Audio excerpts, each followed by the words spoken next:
चलिए आज जरा समय में पीछे चलते हैं। देखते हैं कि कैसे वो महत्वाकांक्षी सरदार आखिरकार इतने शक्तिशाली राजा बन गए और कैसे उन्होंने उन साम्राज्यों की नींव रखी जिन्होंने इतिहास का चेहरा ही बदल कर रख दिया। इस नक्शे को देखिए। यहाँ कोई एक बड़ा साम्राज्य नहीं है, है ना?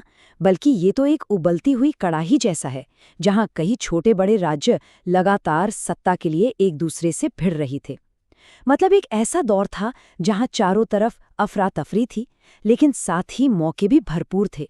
तो सवाल ये उठता है कि इस लगातार चलती उथल पुथल के बीच कोई जमीन से उठकर एक नया टिकाऊ साम्राज्य खड़ा कैसे कर सकता था?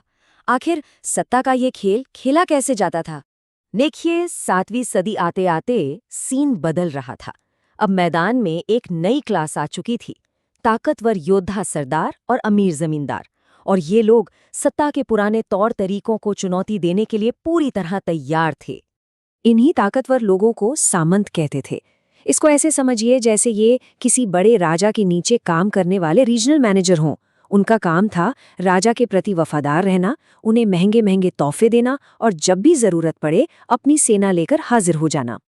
तो फिर एक सामंत एक आजाद राजा कैसे बनता था? सत्ता की चोटी तक पहुंचने के आप कह सकते हैं 2 मेन रास्ते थे। चलिए एक एक करके इन्हें देखते हैं। पहला रास्ता तो बिल्कुल आज की कॉर्पोरेट दुनिया जैसा था। आप एक सबॉर्डिनेट यानी कि अधीनस्थ के तौर पर शुरुआत करते हैं, धीरे धीरे अपनी ताकत और पैसा बढ़ाते हैं, और फिर जब आप काफी मजबूत हो जाते हैं तो आप सीधे अपने बॉस को ही चैलेंज कर देते हैं। इसका एक क्लासिक एग्जाम्पल है राष्ट्रकूट वंश का फाउंडर दंतीदुर्ग। उसने बिल्कुल यही किया। अपने चालुक्य राजा को हराने के बाद उसने हिरण्यगर्भ नाम का एक यज्ञ करवाया। इसका मतलब होता है सोने का गर्भ। ये एक तरह का सिंबॉलिक पुनर्जन्म था, जिससे उसे एक योद्धा के रूप में नई पहचान मिली। और इससे फर्क नहीं पड़ता था कि वो जन्म से क्षत्रिय था या नहीं, उसे राज करने का एक डिवाइन राइट, एक दैवीय अधिकार मिल गया। और हाँ, उनकी ताकत सिर्फ तलवार में नहीं थी। ये देखिए, एलोरा की गुफाओं में ये जो कमाल की नक्काशी है ना, ये राष्ट्रकूटों के समय की ही है। ये दिखाती है कि वो कला और संस्कृति के कितने बड़े संरक्षक थे। मतलब उन्होंने सिर्फ राज्य ही नहीं जीते, बल्कि शानदार कला को भी जन्म दिया। दूसरा रास्ता और भी सीधा था, बाहुबल का रास्ता। कुछ परिवार जैसे कि गुर्जर प्रतिहार, उन्होंने किसी की नौकरी करने या सीढ़ी चढ़ने की जहमत ही नहीं उठाई। उन्होंने तो बस अपनी फौजी ताकत के दम पर अपने लिए एक अलग ही राज्य बना लिया। ठीक है, तो मान लीजिए राज्य पर कब्जा तो कर लिया, पर उसे चलाना तो बिल्कुल अलग कहानी है ना? इतनी बड़ी बड़ी सेनाएं, पूरा एडमिनिस्ट्रेशन, आलीशान मंदिर, इन सब के लिए पैसा कहाँ से आता था? इसका जवाब एक ही शब्द में है, टैक्स। सीधी सी बात थी, किसान हो, पशुपालक हो या फिर कारीगर, जो भी कुछ बना रहा है या कमा रहा है, उसे अपनी कमाई का एक हिस्सा राजा को देना ही पड़ता था। और जब टैक्स की बात आती है ना, तो चोल राजवंश तो बिल्कुल अलग ही लेवल पर था। सोचिए, उनके शिलालेखों में 400 से भी ज्यादा अलग अलग तरह के टैक्स का जिक्र मिलता है। 400! इससे पता चलता है कि उनका रेवेन्यू कलेक्शन का सिस्टम कितना डिटेल्ड और ऑर्गेनाइज्ड था। और ये कोई आम टैक्स नहीं थे। चोलों के पास तो कुछ बड़े ही अजीब और स्पेसिफिक टैक्स थे, जैसे घर पर छप्पर डालने का टैक्स, ताड़ के पेड़ पर चढ़ने के लिए सीढ़ी इस्तेमाल करने का टैक्स, और तो और वेट्टी नाम का एक ऐसा टैक्स भी था जिसमें पैसे नहीं बल्कि जबरदस्ती काम करवाया जाता था। तो जब खजाना भरा हो, राज्य अच्छी तरह चल रहा हो, तो अगला कदम क्या होता है? विस्तार, एक्सपेंशन। और उस दौर में अपनी ताकत और दौलत दिखाने का सबसे बड़ा तरीका था युद्ध। और एक शहर था जो सबके लिए एक ग्रैंड प्राइज जैसा था, गंगा घाटी में बसा कन्नौज। ये शहर इतना जरूरी था स्ट्रेटेजिकली और इकोनॉमिकली कि तीन बड़ी ताकतें, गुर्जर प्रतिहार, राष्ट्रकूट और पाल, सदियों तक इस पर कब्जे के लिए लड़ती रहीं। इसे ही त्रिपक्षीय संघर्ष कहा जाता है।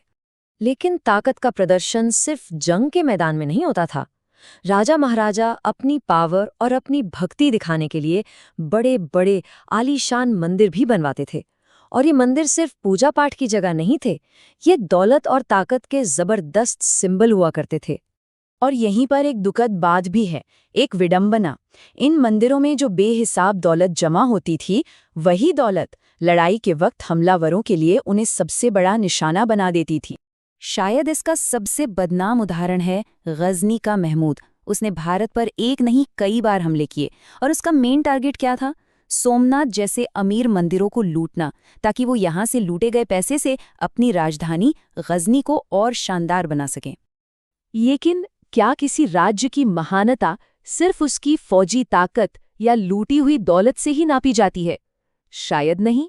चोल राजवंश की कहानी हमें कुछ और ही बताती है। चलिए देखते हैं कि उन्होंने ऐसी क्या विरासत छोड़ी जो आज तक जिंदा है। राजराज प्रथम और राजेंद्र प्रथम जैसे महान चोल राजाओं ने ये जो शानदार मंदिर बनवाए ना, ये सिर्फ ईंट पत्थर की इमारतें नहीं थीं। ये तो अपने आप में पूरे शहर का सेंटर पॉइंट होते थे। यहीं पर बस्तियां बसती थीं, यहीं से इकोनॉमी चलती थी, और यही कला और संस्कृति के सबसे बड़े केंद्र थे। और उनका आर्टिस्टिक टैलेंट सिर्फ मंदिरों तक ही सीमित नहीं था। चोल कारीगरों ने कांसे की ये जो मूर्तियां बनाई हैं, कमाल हैं। आज भी इन्हें दुनिया की सबसे बेहतरीन मूर्तियों में गिना जाता है। इनकी खूबसूरती और डिटेलिंग बस देखने लायक है। लेकिन शायद चोलों की सबसे बड़ी और टिकाऊ विरासत पत्थर की नहीं बल्कि मिट्टी की है। जी हाँ, उनकी कामयाबी का असली राज छुपा था खेतीबाड़ी में, यानी एग्रीकल्चर में की गई उनकी जबरदस्त तरक्की में। उन्होंने कावेरी नदी के डेल्टा का पूरा फायदा उठाया। बाढ़ रोकने के लिए ऊंचे तटबंध बनाए, खेतों तक पानी पहुंचाने के लिए नहरों का जाल बिछा दिया, और पानी जमा करने के लिए बड़े तालाब और टैंक बनवाए। इसका नतीजा ये हुआ कि वो कई इलाकों में साल में 2-2 फसलें उगाने लगे, और इसी से उनके विशाल साम्राज्य को खाना भी मिला और खजाना भी। तो आखिर में ये सब हमें एक बड़े सवाल पर लाकर छोड़ देता है। किसी भी साम्राज्य की असली महानता का पैमाना क्या है? क्या ये जीती हुई लड़ाइयाँ और लूटा हुआ खजाना है, या फिर वो कला, वो संस्कृति, वो नए आविष्कार हैं जो वो अपने पीछे छोड़ जाते हैं? शायद असली विरासत तो वही है जो वक्त की मार को भी झेल जाए।